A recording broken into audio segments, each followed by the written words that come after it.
আসসালামু আলাইকুম। আজকে আমরা করব ষষ্ঠ শ্রেণীর প্রথম অধ্যায়ের ১.২ এর অঙ্ক।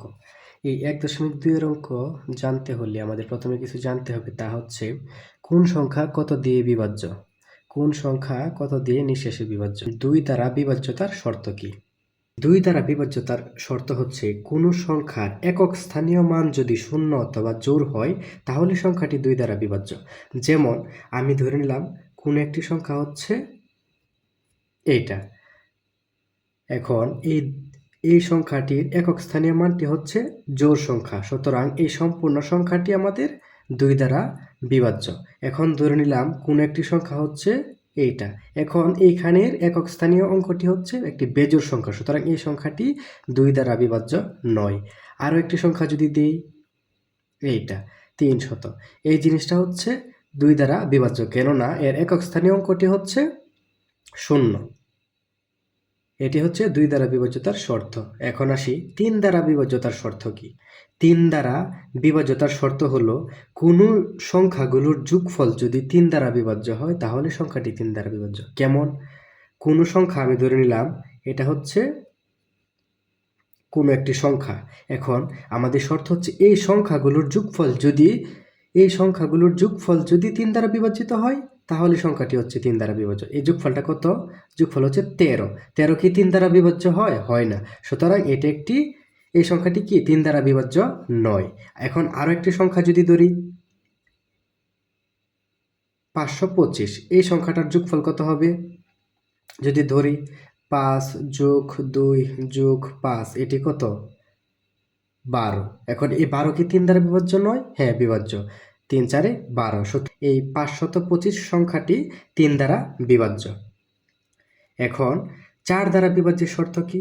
কোনো সংখ্যার একক এবং দশক স্থানীয় মান যদি ৪ দ্বারা বিভাজ্য হয় তাহলে সংখ্যাটি ৪ দ্বারা বিভাজ্য। এখন আসি কোন একটি সংখ্যা আমি ধরে নিলাম ৫৩৬। এখন এই সংখ্যাটি ৪ দ্বারা বিভাজ্য কিনা এটি কিভাবে বুঝবো? এটির একক এবং দশক স্থানীয় মান। এই একক এবং দশক স্থানীয় মান কত? ৩৬। আর এই ৩৬টা কি ৪ দ্বারা বিভাজ্য নয়? হ্যাঁ, ৪ দ্বারা বিভাজ্য। ৪ নং ৩৬, যার কারণে এই ৫৩৬ সংখ্যাটি ৪ দ্বারা বিভাজ্য।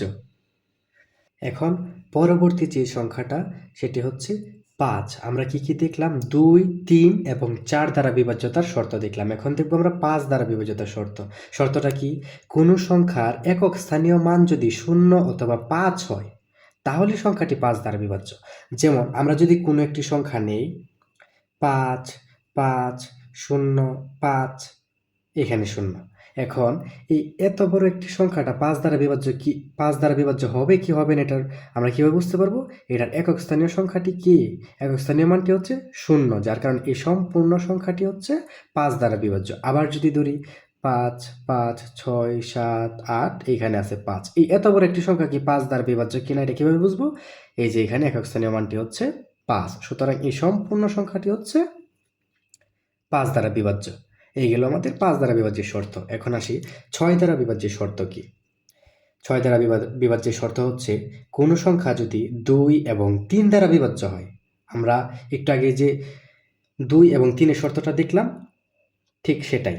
যদি কোনো সংখ্যাটি যদি ২ এবং ৩ দ্বারা বিভাজ্য হয় তাহলে সেই সংখ্যাটি ৬ দ্বারা বিভাজ্য। শর্তটা কি? কোনো সংখ্যা যদি ২ দ্বারা বিভাজ্য হয় এবং ৩ দ্বারা বিভাজ্য হয় তাহলে সেই সংখ্যাটি হচ্ছে ৬ দ্বারা বিভাজ্য। তারপরেরটা যদি আসি যে ৮ দ্বারা বিভাজ্যের শর্ত কি। এখানে বলতে পারেন যে ৭ দ্বারা বিভাজ্যের শর্ত কেন দিলাম না? এটা তো ক্লাস 6-এর অঙ্ক, সুতরাং আপনাদের ক্লাস 6-এর বইয়ে হচ্ছে ৭ দিয়ে বিভাজ্যের শর্তটা নেই। এটা একটু জটিল, তো এটা আপনারা আগামী ক্লাসে পাবেন। এখন আমরা দেখব যে ৮ দ্বারা বিভাজ্যের শর্ত কি। শর্তটি হচ্ছে কোনো সংখ্যার একক, দশক এবং শতক স্থানীয় মানটি যদি ৮ দ্বারা বিভাজ্য হয় তাহলে সংখ্যাটি ৮ দ্বারা বিভাজ্য। এটা হচ্ছে আমাদের শর্ত। আমরা ৮ দ্বারা বিভাজ্যের শর্তটা দেখলাম। এখন ৯ দ্বারা বিভাজ্যের শর্ত। ৯ দ্বারা বিভাজ্যের শর্তটি হলো কোনো সংখ্যাগুলোর যোগফল যদি ৯ দ্বারা বিভাজ্য হয় তাহলে সংখ্যাটি ৯ দ্বারা বিভাজ্য। এটি হুবহু ৩-এর মতো। ৩-এর ক্ষেত্রে কি ছিল? যে কোনো সংখ্যাগুলোর যোগফল যদি ৩ দ্বারা বিভাজ্য হতো তাহলে শেষটি ৩ দ্বারা বিভাজ্য হতো। এখন ৯-এর শর্ত হুবহু, যে কোনো সংখ্যাগুলোর যোগফল যদি ৯ দ্বারা বিভাজ্য হয় তাহলে সংখ্যাটি 9 দ্বারা বিভাজ্য হতে পারে, যেমন 9, 5, এই যে 18। এখন দেখি আমরা একটু যোগ করি, কত হয় এটার। 9, 5, 1 যোগ 8, যোগফলটা কত হয়? 14, 15, 23। যোগফলটি হচ্ছে 23। সুতরাং এই সংখ্যাটি 9 দ্বারা বিভাজ্য নয়, কেননা এই 23 সংখ্যাটি 9 দ্বারা বিভাজ্য নয়। এখন এই সংখ্যাটি আমরা একটু দেখব।